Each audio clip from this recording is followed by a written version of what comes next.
Bom dia, boa tarde, boa noite. Sejam bem-vindos a mais um episódio do nosso podcast Tudo é Possível. E antes da gente começar a entrevistar um cara muito legal, eu vou pedir para você se inscrever no canal. Se você ainda não é inscrito, se inscreve. Se você já é inscrito, divulga para outras pessoas se inscreverem. E se você não sabe como se inscrever, tem um negocinho escrito inscrever-se. Mas se você tá na dúvida, chama o seu filho, o seu neto. Ô, como é que faz para me inscrever aqui? Aí eles vão falar para você, é muito fácil. Se você quiser também receber as notificações, tem um sininho aí do lado. E aí cada vídeo que a gente vai postando, você vai receber. E aí você vai vendo, se o entrevistado é legal, você assiste. E todos são super legais. Então hoje eu vou receber Gabriel Gânime. Seja bem-vindo, Gabriel. Obrigado, carinho. Prazer estar contigo, depois de quase te matar numa corrida de montanha. Calma que a gente vai chegar lá. Eu já estou fazendo uma homenagem aqui a uma corrida que a gente fez junto, que ele me levou, realmente quase perdi a perna lá, né? Pô, eu que agradeço a sua disponibilidade. E eu quero, antes de você chegar nessa corrida de montanha, você já fez um monte de corrida, não antes, não. Eu ia falar sobre a sua origem, como você começou, mas você já fez um monte de corrida de montanha? Não, eu já fiz umas 10, 12 corridas de montanha, mas difícil como aquela, eu acho que nenhuma. Não pela distância, pela condição que a gente pegou. Foi difícil, né? Foi difícil. Agora, a gente fez essa 12, pra mim foi uma... Demorei quase 24 horas, né? Eles foram dormir, almoçar, jantar, um rodízio de pizza, voltaram e ainda estava acabando. Você, qual é a mais longa que você fez? O Cruze de Los Andes. Foram quase 100 quilômetros em 3 dias. Caramba! Uma prova fascinante, muito mais pela experiência de correr, conversar, companheirismo. Ouvi do indivíduo que eu acabei me tornando amigo dele na montanha, no segundo dia, que corrida de rua é pace, é velocidade. Corrida de montanha é solidariedade. Olha que legal. Que legal isso, hein? Como você entrou nessa? Então, eu, como médico do esporte, na Escola Paulista, estava fazendo meu mestrado e eu estudava altitude. Então, vamos voltar. Você começou médico de esporte, quando você estava terminando a faculdade, você já... Como é que foi isso? Não, aí a coisa é bem mais confusa. Eu me formei pediatra, fiz a minha primeira residência em pediatria, cheguei para o meu pai, dei o diploma de pediatra para ele e fui virar instrutor de mergulho. E como instrutor de mergulho... Você largou então a medicina um tempo? Larguei a medicina por muitos anos, fui dar aula de mergulho, rodei o mundo mergulhando. Foi o que me formou como pessoa, mais do que a medicina.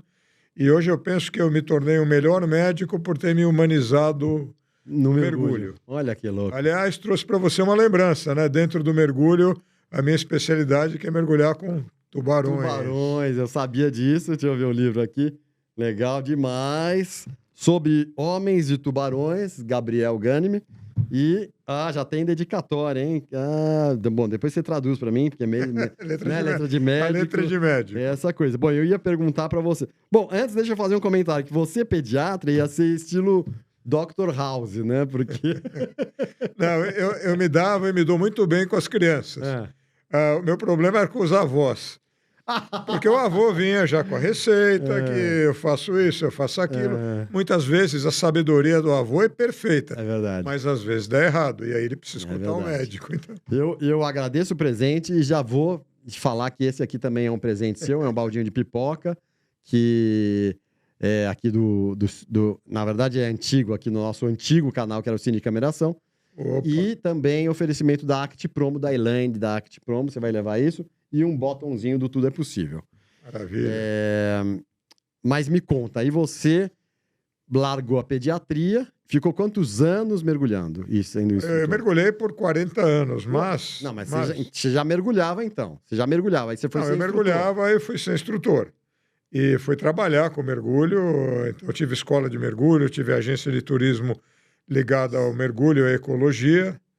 No final da carreira já eu estava só levando grupos para, não a escola, mas eu particularmente levava muita gente para mergulhar com tubarão, tentar desmistificar o monstro que se fez através aí de Hollywood, É óbvio que ele não é um bicho que ajuda muito também, mas enfim, é o trabalho que eu fiz. Até hoje, algumas escolas de mergulho me chamam.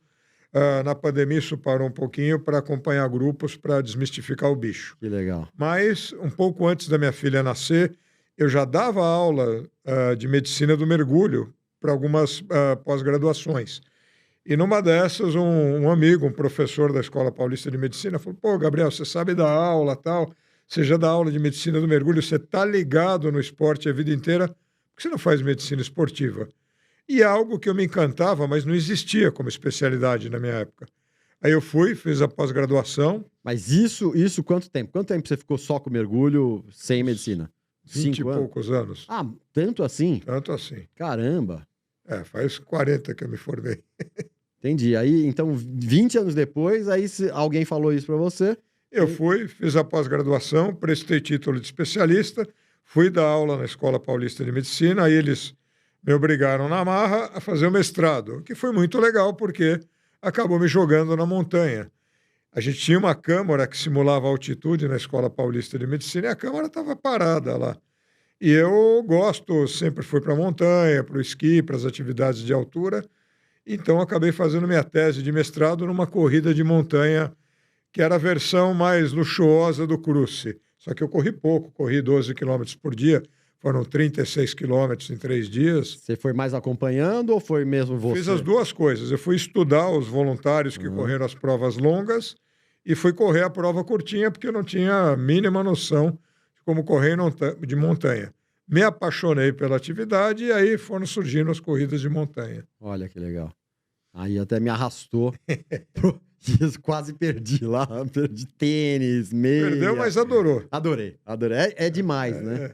Porque realmente é uma experiência, né? Não é corrida, né? Não, você está competindo contra você mesmo. É isso mesmo.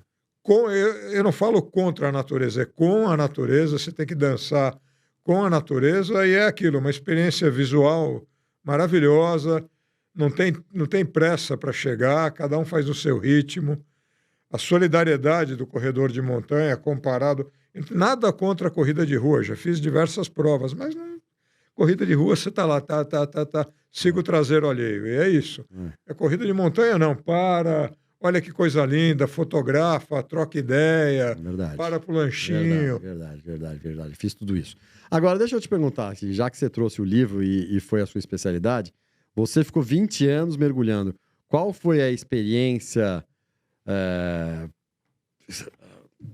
sei lá, mais chocante que você teve mergulhando ou levando grupos? Bom, mergulhando com tubarões foi o meu primeiro encontro com tubarão-tigre. Porque você ouve falar um monte que o bicho é um monstro, não sei o quê, e não é nada disso. O tubarão-tigre vem, te observa, bota um olhão preto desse tamanho na tua cara. Então ele fica ali, ó, esse espaço é meu, a comida ali é minha. Você não se aproxime. E você aprende a respeitar o animal. Então, chocante no sentido, algo que me deixou de boca aberta. Mas assim, só porque você ouviu. Eu estava procurando uma foto aqui que é você, é esse aqui? Esse é o tigre. Esse é você? Esse sou eu. Olha o bicho aqui, vem demais. colado em você. Esse é o tigre. Então essa foi a experiência que você está falando. Na verdade, até mais de perto. Aqui o fotógrafo fugiu. O fotógrafo fugiu? Ele vem, ele raspa a lente da sua câmera, ele fala, ó, esse aqui é meu espaço, então ele já vem dar o cartão de visitas. E ele deu uma cheirada aqui e saiu fora. E sai fora, porque não é o que... Você não é a refeição do tubarão. Exatamente. Se fosse, ele ia abocanhar, né? Mas aí também a gente não estaria mergulhando, né? Com certeza. Então essa foi a primeira vez? Isso faz quantos anos? Não foi o primeiro mergulho com tubarão, mas foi a experiência que me marcou no mergulho com tubarões. Foi. Quantos anos faz isso aqui? Mais de 20 anos. Mais de 20. Para falar a verdade, quase 30 anos. Aí eu, inclusive, abri um destino que o brasileiro não conhecia. O brasileiro ouvia falar do mergulho com tubarão branco na África do Sul. Todo mundo ouve falar lá, perto de Cape Town, todo mundo vai mergulhar com tubarão branco numa gaiola, não sei o quê. É uma experiência super robotizada. E a gente foi para o lado do Índico, perto de Durban, onde você mergulha nada de gaiola com tubarão-tigre o tempo inteiro. E por 10, 12 anos seguidos eu levei gente para a África do Sul, pro lado do Índico, para mergulhar com tubarão-tigre. Que legal, hein? Que legal. E os efeitos colaterais, tubarão-baleia, tubarão-cabeça chata, quer dizer, o mar, você não marca a hora, ó, tubarão-tigre, é você que tem que comparecer. Aparece. Tubarão-baleia você viu várias vezes também? Bastante também. A turma briga comigo, porque para a maioria dos mergulhadores, ver o tubarão-baleia, um animal de 12, 15 metros, é fascinante. Só que ele é um animal indiferente à tua presença. ele está nadando, comendo plâncton e você mais atrapalha ele do que qualquer coisa. O tigre não, o tigre interage com você. Então, para mim, a experiência com o tigre é única. Pô, mas interage como? Vem, Deu uma beliscadinha passa, na batata da perna? Já beliscou minha nadadeira. Obviamente é um animal selvagem e você precisa tomar cuidado. Você não pode virar as costas para um animal desses, mas ele não vem para te morder. Mas deu uma beliscada na sua barriga? Na nadadeira já. Nadadeira? Na nadadeira já. Caramba. É uma pena, isso é uma cena filmada, o tubarão-tigre morde minha nadadeira, eu bato com a filmadora e ele vai embora. Ah, você bate na cabeça dele? Segurei ele com a filmadora. Que sangue frio, né, velho? Não. E a culpa foi minha, porque eu já tinha sido avisado que a nadadeira verde-limão estava atraindo o guia da operação, falou, olha, essa tua nadadeira ainda vai dar problema. Por quê? Deu. Porque, ao contrário do que todo mundo fala, o tubarão enxerga bem. Num ambiente como o mar, ele não usa a visão como órgão primário sensorial. Ele usa olfato, ele usa ondas eletromagnéticas. Ele tem um equipamento sensorial muito melhor do que o ser humano. Todos? Todos. Mas ele... por que eu vou usar a visão a 50 metros se a água não te dá essa visibilidade a 50 metros? Então ele usa quando a água está limpinha. E estava perto, ele viu a nadadeira verde-limão e ele veio... Achou que era uma tartaruga? Achou que era alguma coisa que ele precisava provar. Ele não tem mão para te cumprimentar. Carinho, tudo bem? Então ele vai dar uma mordiscada. Mas nem cortou a nadadeira. Ah, nem cortou. Ficou a marquinha? Ficou a marquinha. Ficou. Ah, legal demais. E tem alguma outra passagem cômica ou trágica de pessoas se assustar? As pessoas se assustam? Trágica... No mergulho em caverna, não com tubarão. Eu perdi um ex-aluno, não estava mergulhando com ele. Um rapaz maravilhoso resolveu testar limites de profundidade. No mergulho esportivo, a gente não passa 40 metros com ar. Ele foi a 100 metros de profundidade. Caramba. E ele acabou convulsionando. E, enfim, eu estava em outra cidade. Fui chamado para fazer a recuperação, na verdade, uma recuperação do corpo. Aquele dia eu encerrei minha atividade de espelho e mergulho. Não estou aqui para dizer que seja seguro ou não, até porque ele não morreu por causa do espelho e mergulho, ele morreu por causa da profundidade. Que louco. No mar teria dado a mesma besteira. E foi algo que me marcou, eu parei o espelho e mergulho, parei o ensino do espelho e mergulho, porque eu entendi que não... Por mais que você tente incutir limites para as pessoas, às vezes elas não... Que coisa, né? Mas faz parte. Faz parte. Bom, aí você ficou esses 20 anos e aí voltou para medicina, já fazia essa parte esportiva, já tinha medicina antes, aí fez essa parte esportiva por 20 anos. E aí, durante a minha instrução como instrutor de mergulho, eu fui fazer medicina hiperbárica, que lida com as câmeras de recompressão e também com os acidentes de mergulho. Então, eu era chamado para dar aula nas pós-graduações, eu não atendia, não clinicava, porque eu era dono de uma escola de mergulho, e seria extremamente antiético eu aprovar os candidatos a curso de mergulho na minha escola. Não faria sentido nenhum. Aí eu vendi a escola, fiquei um tempo ainda com a agência de turismo, mas fiz a pós, fui trabalhar com o meu consultório, comecei a atender medicina esportiva como um todo, e aí me especializei nos esportes de aventura. É óbvio que eu ainda atendo medicina esportiva geral. Boa parte do que eu recebo são as pessoas que querem emagrecer com atividade física, e eu deixo claro para todo mundo, só o esporte não vai te emagrecer nunca. O esporte é uma ferramenta de saúde. O esporte, o exercício, a atividade física. Mas não é isso que vai te emagrecer. Eu fico louco com isso, o cara achar que vim aqui só para fazer esporte para emagrecer. Não. Você precisa mudar seus hábitos, você precisa de um monte de coisa. Mas eu garanto para você que a atividade física vai te dar mais saúde. Vai ajudar. Isso é fato. E qual é o foco? É corredor? Bom, nessa época era muito mergulhador. Muito mergulhador, muito corredor de montanha. Recebo tudo. Recebo tenista que está tendo problema. E aí a primeira pergunta, está fazendo fortalecimento? Não. Qual é seu treino? Quadra de tênis, quadra de tênis, quadra de tênis. Vai dar errado. Como corredor, qual é seu treino? Corrida, corrida, corrida. Vai dar errado. Você já passou por isso também. A gente adora correr, mas se você não pagar a sua conta no banco, se não fizer o fortalecimento, exercícios específicos, você vai se machucar. Academia, né? É o que todo mundo fala. Tem outras alternativas, né? O cara que não gosta da musculação pode ir para o Pilates, o treinamento funcional, tem uma série de coisas que te ajudam a manter o corpo em ordem para a atividade esportiva que você gosta. Legal demais. Qual é a atividade que você mais gosta? A Esportiva? corrida de montanha. Corrida de montanha. Aí eu perguntei aqui hobby e paixão. Aí você pôs hobby, esporte de montanha. E paixão. Mountain bike também. Eu Mountain curto esqui, eu curto montanha como um todo. Como Então, em todas as. sim, se você perguntar, Gabriel, praia ou montanha? Eu sou da montanha. Apesar de ter passado 30 anos mergulhando, eu sou um bicho da montanha. Como natureza, como visual, tirando o fundo do mar, eu prefiro a montanha. E esqui? Esqui. Então, o esqui foi uma coisa maluca. Eu era recém-casado, tinha ido para a Escócia, um lugar que em maio você não vai encontrar neve para esquiar, e eu encontrei e minha ex-esposa na época estava com o ombro luxado. Não, peraí, vai lá, vamos ver. Falei, pô, mas eu tinha uma prótese no quadril, hoje em dia eu tenho duas. Então, eu tenho uma limitação física que eu desconfiava que não era muito saudável. Então, o cara falou, olha, o esqui eu não te aconselho a fazer por causa da prótese, mas você tem snowboard e não tem problema. Eu tinha sido skatista na infância, botei o snowboard e é uma coisa rara. Saí em pé andando. O cara falou, não é possível.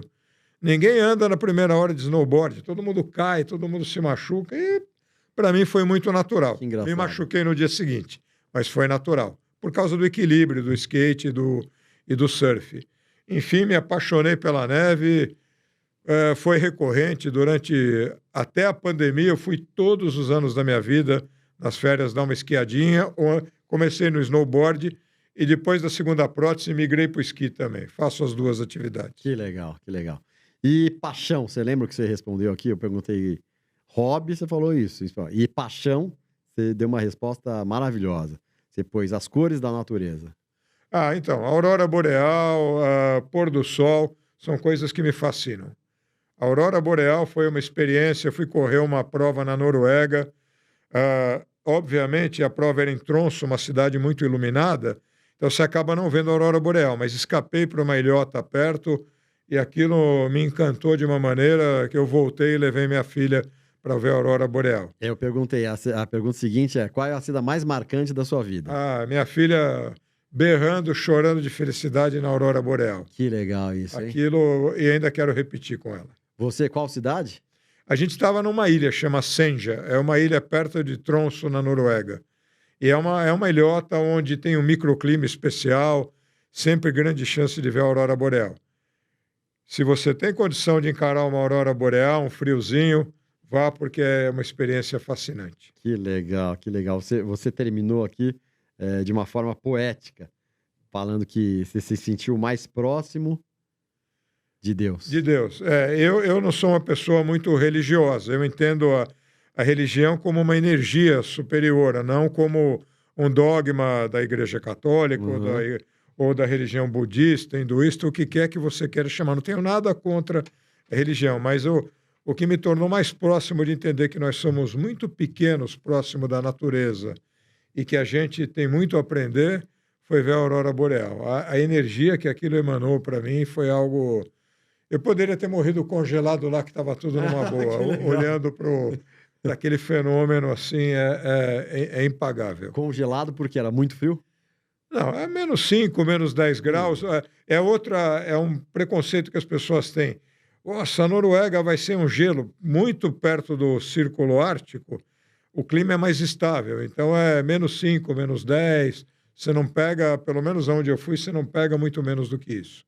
Não que seja quente, para o brasileiro, claro. Muito menos ainda. Você tem que estar devidamente agasalhado, tal.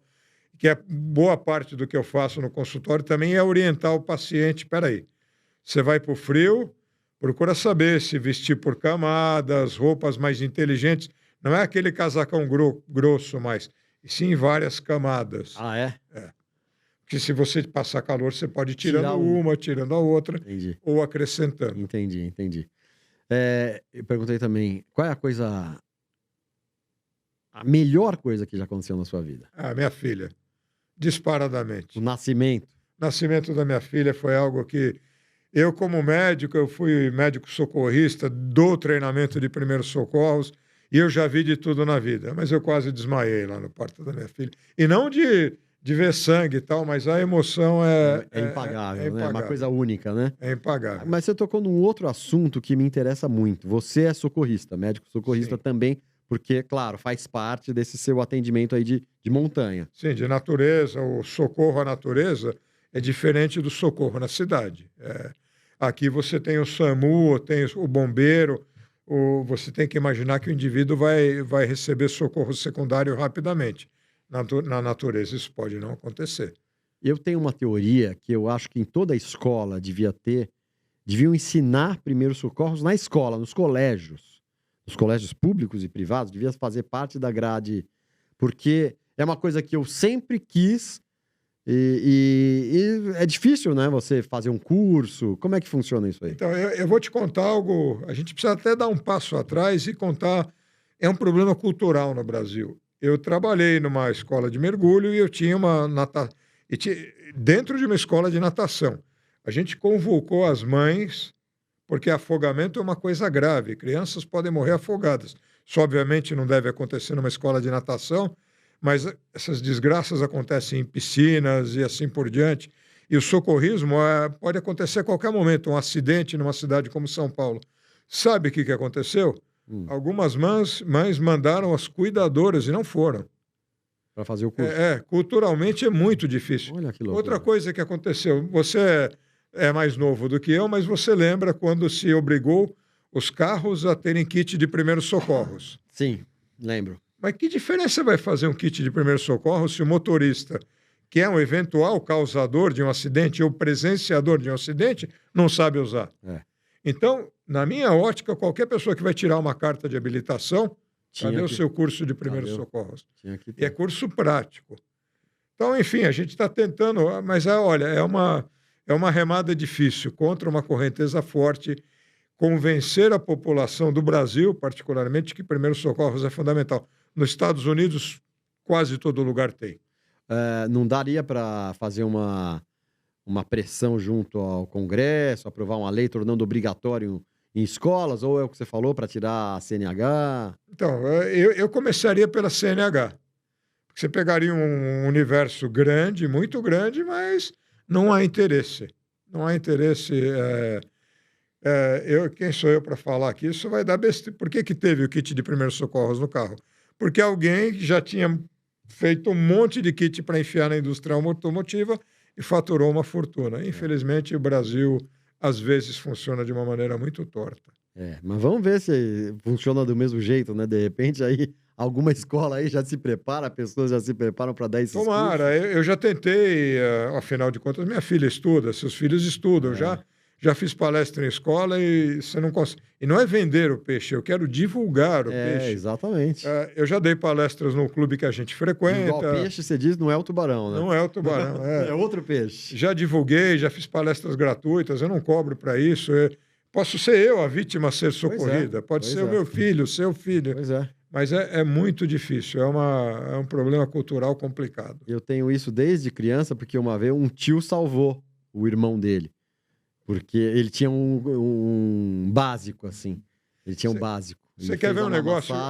Pois é. Cardíaca e salvou. E é aquilo, uma massagem cardíaca mal feita tem nos primeiros minutos, tem muito melhor chance de resultado do que o professor doutor de medicina depois de 5 minutos, onde já ocorreu morte cerebral.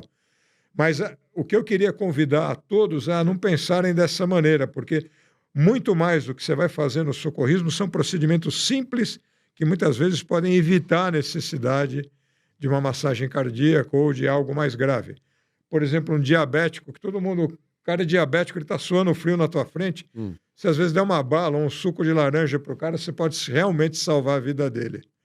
E você não pode agravar uma condição, por exemplo, uma parada cardíaca.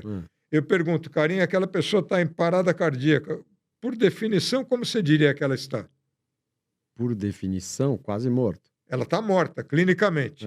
Por observação, ela está em morte clínica. Então, você pode fazer tudo errado, mas se você fizer tudo errado, o que vai acontecer com ela? Já vai sair daquele estado, né? Ela continua morta. Quando, se você fizer alguma coisa certa, pode ser que você traga ela de volta à É vida. verdade. Então, as pessoas às vezes se culpam, se colocam medo para socorrer, porque acham que pode fazer uma coisa pior. Pode quebrar uma costela. Pois é. Ainda que quer. Um morto com uma costela É. quebrada, ou um morto sem a costela quebrada, Melhor. continua morto. É. E é algo que as pessoas têm muito medo. E a gente tenta, nos programas de primeiros socorros, tirar esses preconceitos. Muito legal. Isso é uma coisa que eu acho realmente, eu acredito muito nisso, que tinha que ter. Obrigatoriamente. Mas... E nem é obrigatório. Quer dizer, eu já quis fazer e é difícil se achar, né? Não tem assim. Onde você vai? Vai lá naquela farmácia que tem um cursinho. Não tem em lugar nenhum. Onde que faz esse curso? Pois é, eu sei, as escolas de mergulho têm, algumas associações têm. Que curioso, escolas de mergulho têm curso de primeiros socorros, porque é obrigação dos instrutores de mergulho serem treinados em primeiros socorros. Mas qualquer cidadão poderia ser treinado em primeiros socorros e divulgar também virando instrutor.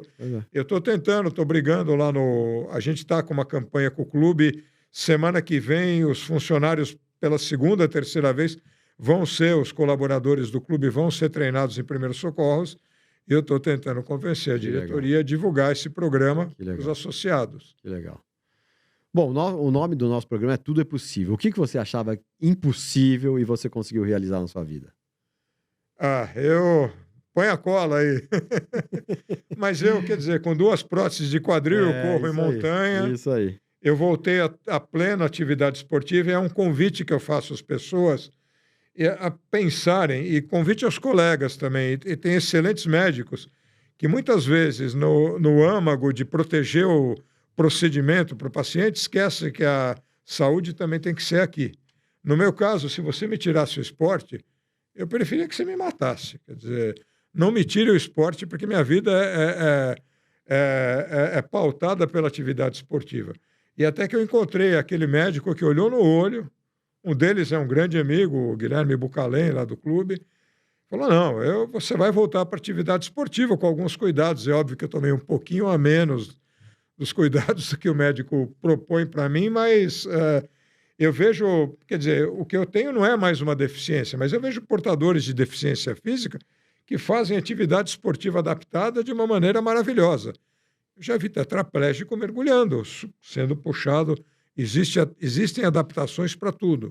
Não se limite pelo que dizem para você. Eu tive aqui, o Paulo veio aqui, ele é tetraplégico, paraplégico, e é campeão de tênis de mesa e fisiculturista, quer dizer, é isso, vai nessa linha aí. Então, não se limite. O que eu diria, não se limite e não compre esse peixe, não, porque é óbvio que tem momentos onde você vai ter que escutar. Claro. Mas sempre você pode adaptar alguma coisa. Legal demais. Você já viveu alguma cena da sua vida digna de filme ou série? Você falou, pô, isso aqui é de cinema.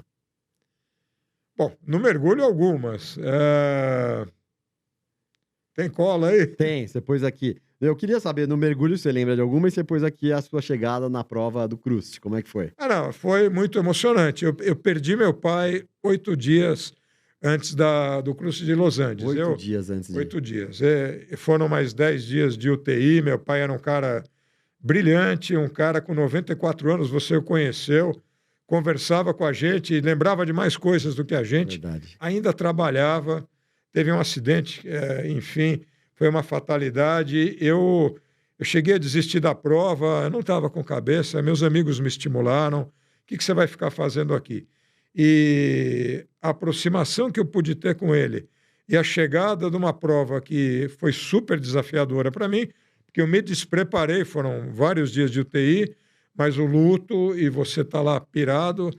Mas aquela chegada com um amigo que eu fiz na montanha e a gente nos estimulando foi algo especial. E com meu pai aqui.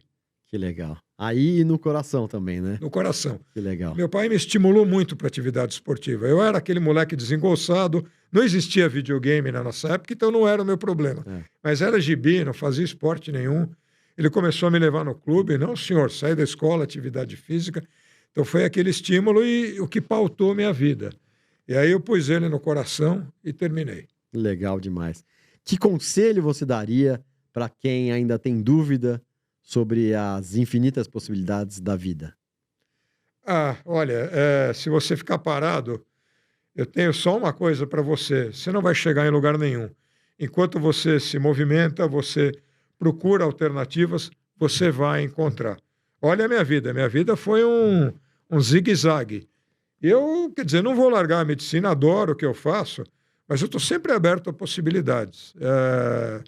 Olha, não te arranquei para correr uma prova de montanha e você adorou? Verdade. Quer dizer, a gente vê nos olhos das pessoas, sempre existem alternativas e possibilidades. Não para naquele lugar comum, porque você está perdendo tempo e a vida é finita. Pelo menos nesse nosso campo aqui. Eu acho isso mesmo. E você sabe que eu fui um pouco, eu tô fazendo esse podcast, esse é um podcast positivo, né? Diferente do que tem muito aí no mercado de polêmica, de coisas, cada um na sua.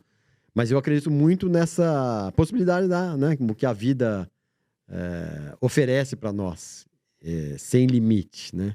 No bom sentido. Então é isso, eu também fui para experienciar isso e adorei mesmo, porque... Eu quero ver você na próxima, hein? Vamos ver, né? Isso daí foi bem de chupetão, né? Pegou de chupetão. Você sobreviveu, Olha, eu perderia a aposta, porque com o tênis que você tá, pois não vai chegar. Eu louco fui com tênis normal de corrida de asfalto. Foi guerreiro, então você já é um corredor de montanha. Você só legal demais, legal demais, Gabriel. E se tudo fosse possível, tivesse a possibilidade de ter poderes de cinema, que poder você gostaria de ter? Olha, eu gostaria de ter podido antever uma série de coisas, mas eu talvez ser mais potente nas corridas, talvez mergulhar por mais tempo, mas o mais importante eu acho que é poder se comunicar com as pessoas melhor. Isso é muito legal, né? Isso eu fui aprendendo com o tempo. Todo mundo sabe, o Gabriel tem uma cara de marrento, não sei o quê. Mas eu aprendi, de novo, no mergulho, a capacidade de comunicação. Uma vez que a coisa solta, e eu acho que é muito importante, o ser humano precisa se comunicar melhor. Genial. Veja o momento que nós vivemos no país. É um rosnando para o outro, exatamente. Você é isso ou você é aquilo. Eu falei, não sou isso nem aquilo. Eu só escuto, dou minha opinião, e é o que nós precisamos no momento. Genial. Eu acho que é por aí. Genial. Eu acho que a gente tem que encerrar desse jeito, porque não tem maneira melhor, né?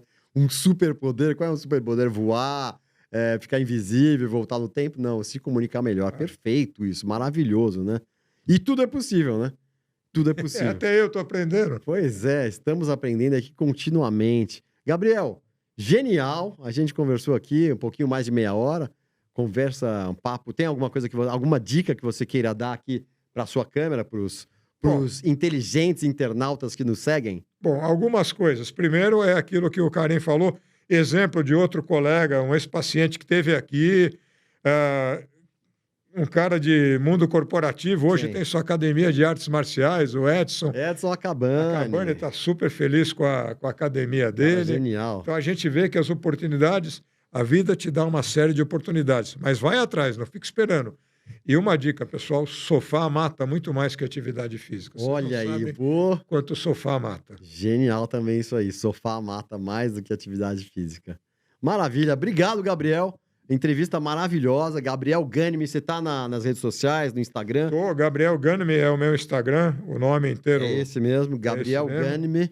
E para quem quiser ver a história maluca de como alguém com as próteses de quadril consegue se movimentar, um manquito na montanha, só que tem que buscar, porque entre um manquito e na montanha tem um hífenzinho rasteiro. Um manquito na montanha? Da onde você inventou isso? Então, eu fui fazer uma corrida de montanha, a primeira corrida, eu fiquei bastante feliz com a receptividade que eu tive dos meus pacientes, que eram os voluntários, dos outros corredores de montanha, a maneira que eles eram solidários com os outros, e eu escrevi um texto.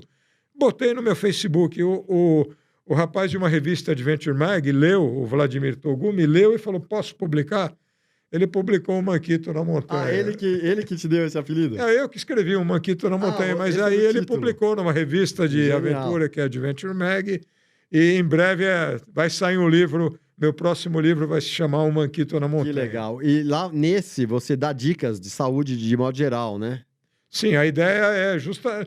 Eu falo dos limites, mais no Gabriel Game, né? Ah, No Manquito na Montanha eu contei a história da minha chegada ao Cruce de Los Andes e vou desenvolver com o lançamento do livro, Uhum. com a ideia do indivíduo não parar. Vou pegar atletas que superaram limites ou não só atletas, pessoas que quiseram fazer atividades esportivas e superaram limitações. Que legal, que legal. Tá no forno. Então, ó, é legal, hein? Estamos em primeira mão, estamos sabendo que vai sair um Manquito na Montanha em livro, publicação. Então, se quiser segui-lo, Gabriel Ganme e um Manquito na Montanha. Eu sou o Karim Feres, nosso podcast é Tudo é Possível. Estamos aqui no YouTube e em outras plataformas de áudio, como Spotify, Deezer e nas redes sociais de modo geral. Então, pessoal, é isso aí. Bora ser feliz. Abraço para todo mundo.